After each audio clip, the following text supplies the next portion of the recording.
Su qıtlığı İranda bir ciddi məsələyə çevrilmiştir bildiyiniz kimi və geniş etirazlara neden olmuştur.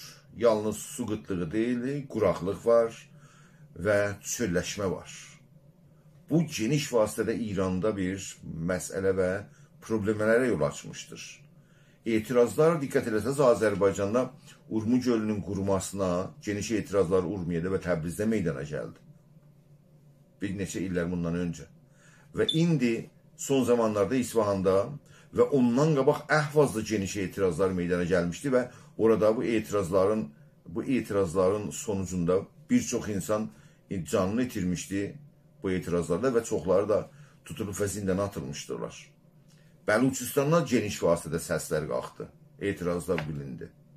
Və orada bir uşağın səsi burada susuzluqdan fəryad etdi və cəmaətdən və dünyadan köməklik istədi. Son zamanda İsfahanda əkinçilər, tarla sahibləri meydana gəldilər və etiraz üçün geniş vasitədə bu Zayəndə Rud sahəsində meydana çıxdılar və geniş vasitədə İsfahanlıların tərəfindən himayət oldu və geniş bir etirazlar meydana gəldi. Baxmayaraq ki, ilk gündə bu etirazları İran rejimi kontrol altına geçirmək istəyirdi, amma sonraki günlərdə bu etirazların gelişməsi geniş vasitədə İranın əmniyyəti qurumlarının və baskıcı qurumlara İsfahana göndərdi. Həman günlərdə şəhri Korduda, yəni lorlar yaşayan bölgələrdə etirazlar meydana gəldi və İran rejiminin bu tərəfdən su alıb o tərəfə göndərmə və fərqli bölgələrin sularını alıb mənfəət və çıxar əsasında suları o yana bu yana daşımağını etiraza qaldı. Su qıtlılığın durumunu bəzi nəzərlərdən, yəni ixtisasçıların nəzərlərindən də başa düşmək olar. Məsələn, İsa Kələntəri İranda tarım baxanı, yəni vəzir kişavərzi olmuşdur. O deyir ki, əgərsə bu vəziyyət davam edirsə, İranda %70 cəmiyyət mühacirət məcburiyyətinə qalacaq. Yəni ölkəni tərk etmə məcburiyyətinə qalacaq. Və ya Washington Post deyir ki, bugün İranın su qıtlığının böhranı İranın ən təhlükəli böhranı sayılır. Hətta İranın bir ixtisasçılarından və ya uzmanlarından biri deyir ki, İran belə gedirsə, bir qısa zamandan sonra Somali kimi bir ölkə olacaq. Yəni, su qıtlığında yaşayan bir ölkə. Məncə, İranda bu vəziyyətin səbəblərini aramaktan qabaq, İstərəm ki, dünyada su vəziyyətinə və suyun ciddiyyətinə, suyun az çoxluğuna diqqət edək, baxaq. Ondan sonra geri dönərik və İranda bu vəziyyəti daha araşdırırıq. Çünki fikir edirəm, əgər dünyada su vəziyyətinə diqqət olunursa, onda bəlli olar ki, İranda bu məsələnin ciddiyyəti, dərinliyi və hətta təhlükəsi necə gözə çarpır və ona necə diqqət mərkəzinə almaq lazımdır.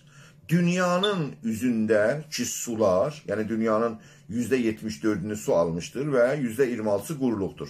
%74 su, tamam bu sular ki dünyada var, bu suların istifadə olan bölümü yalnız %2,5'dır. Yəni tamam sular ki dünyada var, yalnız %2,5'ı istifadə ola bilər. Amma yəni şirin sudur, pişirə bilərsən, əkə bilərsən, biçə bilərsən və sənayedə istifadə edə bilərsən. Amma bu 2,5'dan da, yəni bu %2,5'ı da eləyə bilməsən tamamilə istifadə edirsən. Biz yalnız, bəşəriyyət yalnız kürənin üzündə olan sular, yəni %1,2 eləyə bilər istifadə eləsin. Yalnız 1,2 dünyanın sularının içindən o 2,5'dan eləyə bilər 1,2 yüzdə istifadə edə bilsin və onun amma bir daha da başqa bir məsələsi vardı. Yəni bu az bölümü su olmağına baxmayaraq, bəzi şanslı və şanssız ölkələr də var. Yəni bu su bərabərcə kürənin hər yerinə bölünməmişdir. Bəzi ölkələrdə su az, bəzi ölkələrdə biraz az, bəzi ölkələrdə çox az və bu vasitə ilə fərqli ölkələr fərqli su qaynaqlarına sahibdirlər.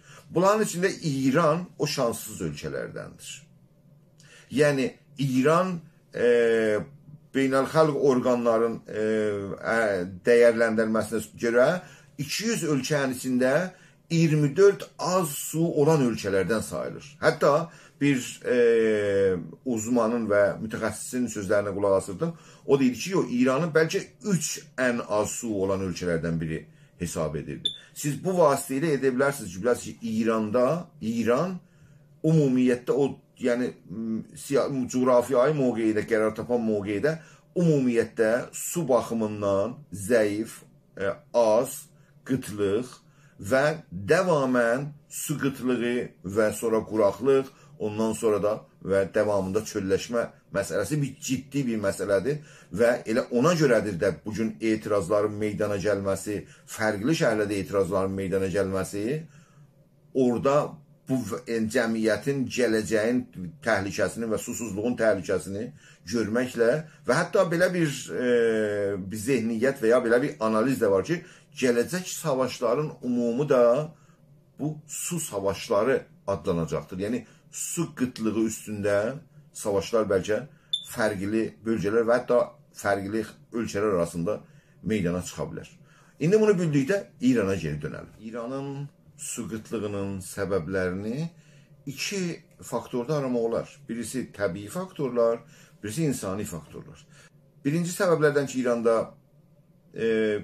quraqlığın və ya su qıtlığının səbəbi olub sayılır, iqlim dəyişikliyidir. Yəni, küresel isinmə və bu küresel isinmənin ciddicə yer kürəsində suların buxar olması və o sahədə quruluq və su qıtlığının gəlişməsinə səbəb olan bir faktor kimi tanınır.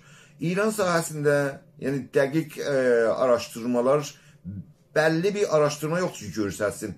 Yəni, iqlim dəyişikliyi və küresel isinmə İranda nə qədər bu quruluğa və bu çölləşməyə və bu su qıtlığına İranda səbəb olmuşdur. Amma hər halda tamam bu uzmanlar deyirlər ki, səbəblərdən biri də küresel isinmədir.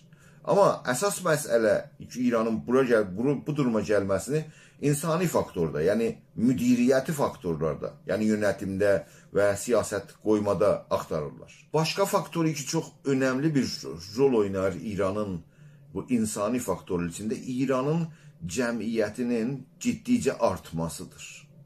Yəni, İranda cəmiyyətinin artması ciddicə keçən 30 ildə gözə çarpır.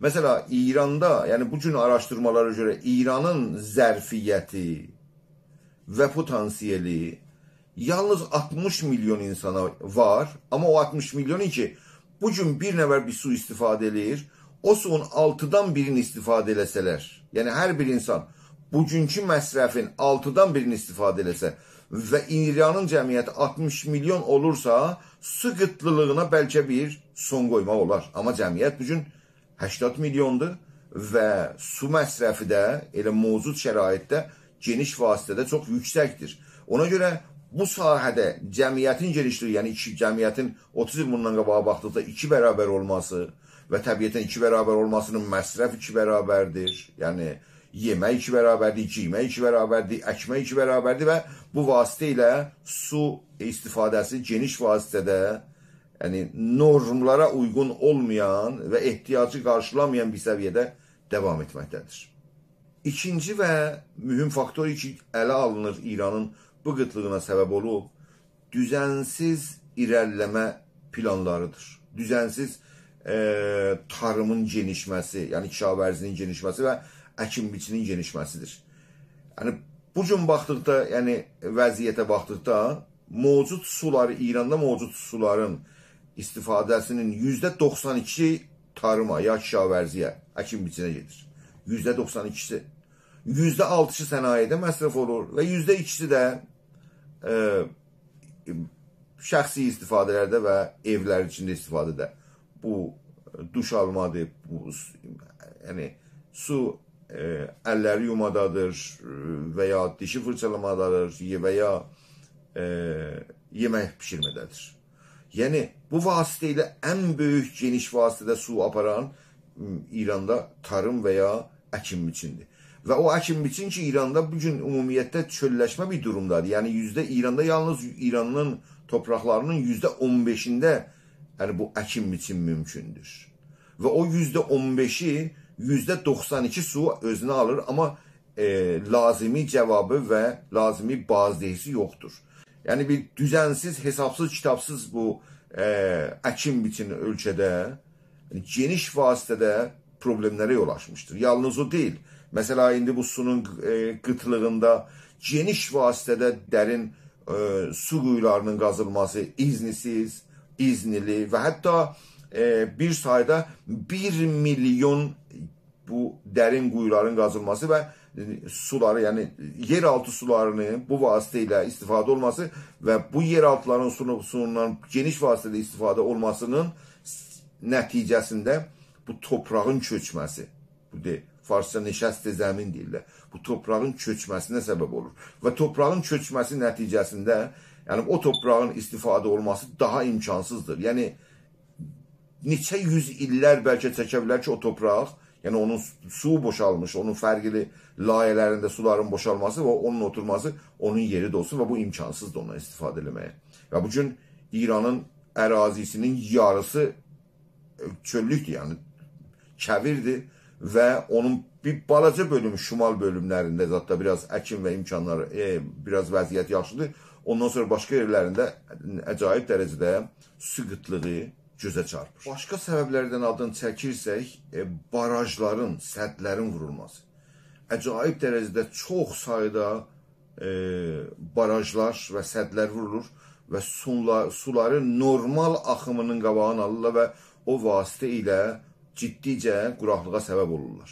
Məsələn, o cümlədən Urmi gölünü misal vurmaq olar. Urmi gölünün kəsilməsinin və ya Urmi gölünün qurumasının əsas səbəblərindən sayılanda 40 dana baraj ya səd vurulması, 40 dana. Və sonra o çaylar ki, Urmi gölünə gəlirdilər, onların Urmi gölünə gəlməsinin qarşısını alma və onları əkin biçində istifadə eləmə və sonra da təbiətdə bu iqlim dəyişikliyindən istilik və hava istiliyi Urmi gölünün qurumasına səbəb olmuşdur. Yəni, Urmi gölünün qurumasının əsas səbəblərindən sayanda barajların, sədlərin vurması, o 40 səddin vurması %65, ondan sonra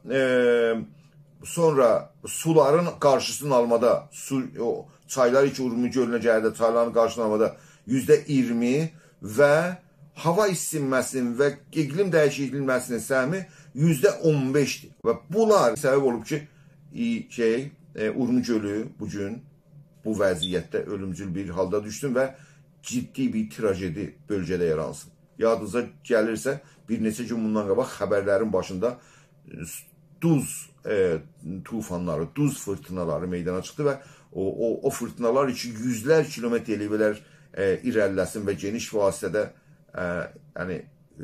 topraqları, başqa xalqları etkisi altına alsın və çox negativ və mənfi təsirləri xalqların, milyonlar insanın yaşamına qoysun. Ciddicə baxanda bura görürsən ki, insanın qərarı, yəni bu qeyri-məsulana qərarlar Urmi gölünü bu günə salmışdır. Baxanda başqa bölgələrə, hətta İsfahan kimi bir bölgəyə baxanda, İsfahanda, yəni ümumiyyətdə İsfahan bir çöllük bir bölgədir, yəni susuz bir bölgədir.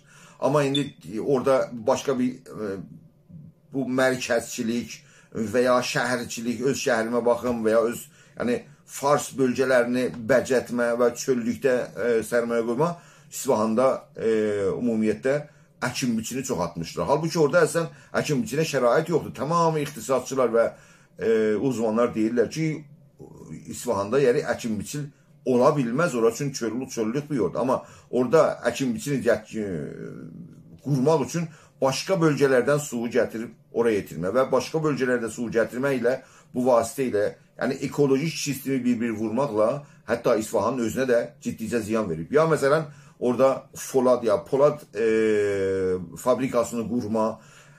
Bugün baxırdım 1200 dana fərqli şirkətlər dəmir və ya polad ürətirlər İsfahanda və bu sənaye ümumiyyətdə çox su aparan sənayedir və çox su aparan sənayeyi bir quruluq şəhərə, yəni İsfahana qoyublar və o vasitə ilə bu suyun azalması və barajların vurulması və o Zayəndə rudun kəsilməsinin də nədənləri odur və Bu vasitələ hətta Karundan su gətirmə və ya başqa bölgələrdən su gətirib İsfahanda əkin biçini doğrultma və ya məsələn bu polad sənayinə xidmət etmək üçün yazıca gəlsə Şəhərkurda etirazlar onların suların bu tərəf bu yana yönləndirmə cəhəti ilə meydana çıxmışdır. Yəni qeyri-məsulanə siyasət, düşünmədən, düzənsiz, hesab-kitabsız siyasətlə mərkəzə yönəlik və mərkəzi bəcərtmək üçün bir çöllük bolunda yalnız İsfahanda deyil, Yazdı var, Kirman var.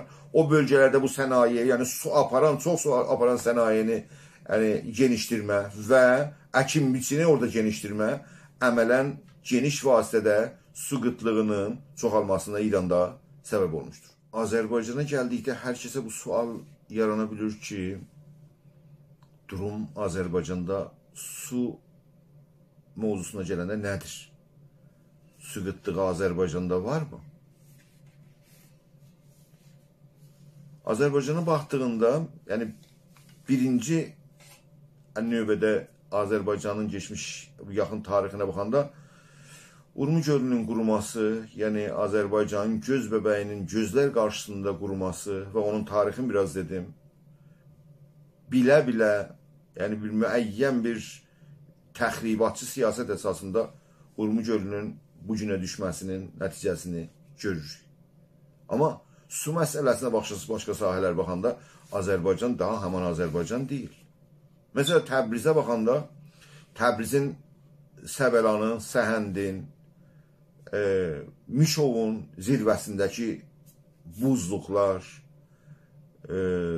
ondan sonra Təbrizin öz içində çay və ya Araz çayının suları ciddicə bir geniş bolluq Təbrizdə vardı 30 il bundan öncə. Yəni 1380-dan bu yana Təbrizdə 10 minə yaxın dərin quyular, su quyuları vurulubdur. Çox az bəhrə ilə banklar, bağ-bağatlara pul veriblər və bu bağ-bağatı artırıblar və yəni əkin biçini artırıblar və bağ məhsulatını artırıblar ki, yəni çox su aparan məhsulatdır. Və bu vasitə ilə su məsələsini Azərbaycanda, yəni bugün Təbrizdə, Təbriz deyəndə Təbriz bölgəsini deyirəm, vəziyyəti çox geriləmiş bir durumda və suyun, yəni bugün istifadə olan şirin su Təbrizdə o qaynaqlardan istifadə olurlar ki, məsulların öz deyişinə görə gələn nəsillərin istifadə eləməli suları idilər ki, bugün təəssüflə onlardan istifadə olur. Urmiyə getdikcə həqiqətən Urmiyənin durumu su baxımından, su qıtlığı baxımından problemlidir. Hətta Urmiyənin civarında su qıtlığı üçün fərqli kəndlər arasında, xalq arasında problem çıxardan bir duruma gəlmişdir. Hətta Səlmasın Xoyun su qıtlığında adı çəkilmişdir.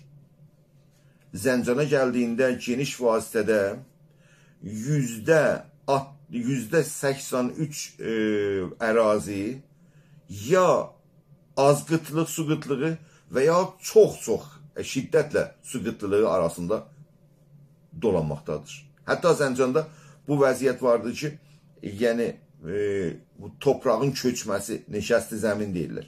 Toprağın köçməsi elədir ki, yəni belə bir təhlükə var ki, məsələn, o dəmir yolu köçsün və ya körpülər ki var, körpülər köçsünlər və ya bəzi geniş vasitədə böyük yolların altı köçsün və böyük təhlükələr yaratsın. Su, yəni toprağın oturması o qədər geniş vasitədə vardır ki, bu təhlükə gözə çarpır. Ərdəbildə durum heç yaxşı deyil. Ərdəbilə baxdığında ərazisində su qıtlığı özü bir ciddi bir məsələyə çevrilmişdir.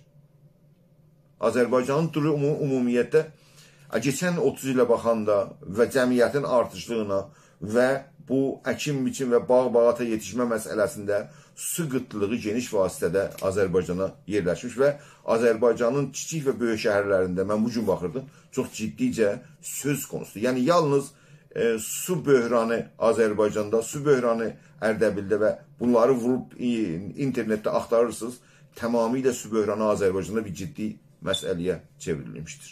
Su qıtlığı, quraqlıq və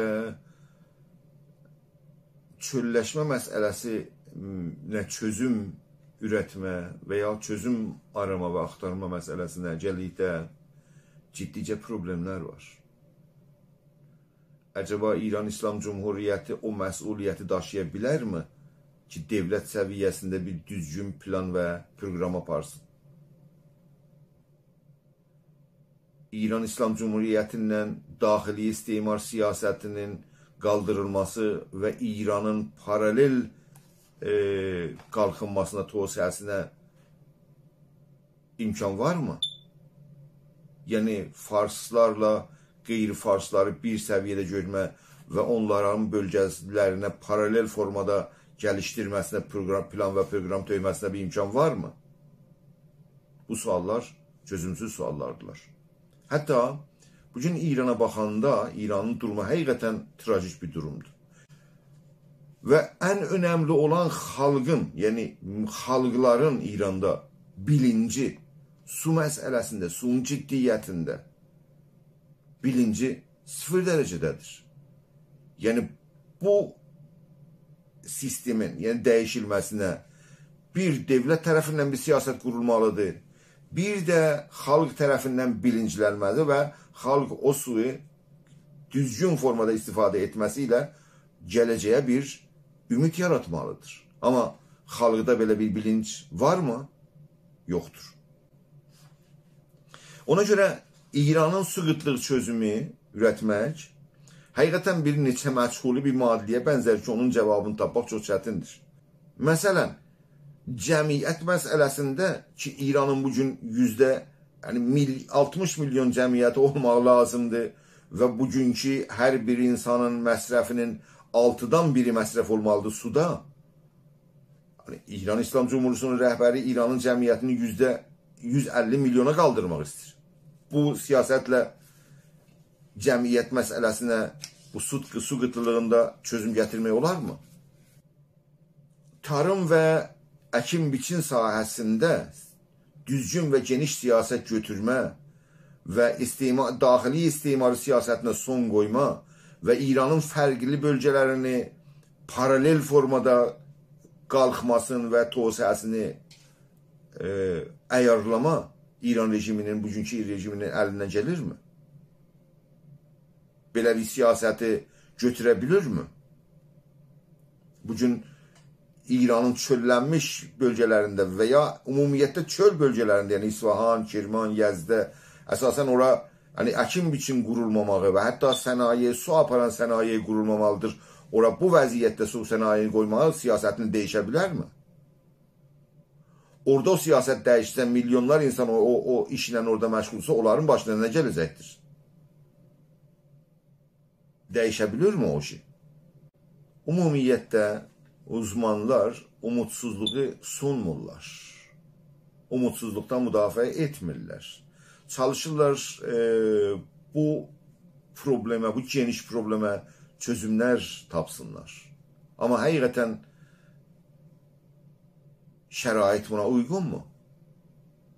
İran İslam Cumhuriyyəti olduqca İranda su siyasətini dəyişə bilirsənmi? Düzgün və adilanə bir siyasət, xalqları bir-birindən təbiz qail olmadan, ayrı seçki görmədən düzgün bir siyasət apara bilirsənmi? Mən şəxsən ona İran İslam Cumhuriyyəti hakimiyyəti devrində heç ümidim yoxdur.